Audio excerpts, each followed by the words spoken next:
قرآن مجید میں اللہ تعالی کے ہم سے کہے گئے 16 وعدے۔ نمبر 1، توبہ کرنے پر معافی کا وعدہ۔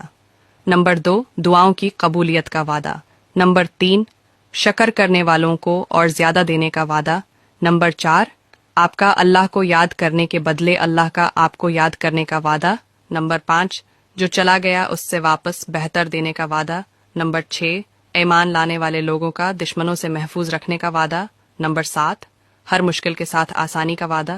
نمبر 8، طاقت اور جان سے زیادہ تکلیف نہ دینے کا وعدہ۔ نمبر 9، صبر کرنے والوں کا ساتھ دینے کا وعدہ۔ نمبر 10، ہدایت کی راہ پر چلنے والوں کے لیے دنیا و آخرت میں اجر کا وعدہ۔ 11 نمبر، انصاف اور حسن سلوک کرنے والوں کے ساتھ محبت کا وعدہ۔ نمبر 12، حق کی جستجو کرنے والوں کے لیے ہدایت کا وعدہ۔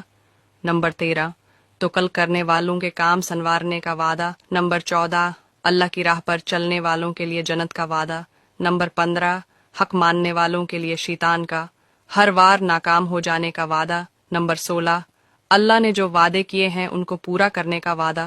سبحان اللہ، میرے خیال میں اب ان تمام وعدوں کے ہونے کے بعد ہمیں پریشان ہونے یا مستقبل کی فکر کرنے یا کوئی بھی مسئلہ آ جائے فکر مند ہونے کی ضرورت نہیں۔ اس بارے آپ کی کیا رائے ہے؟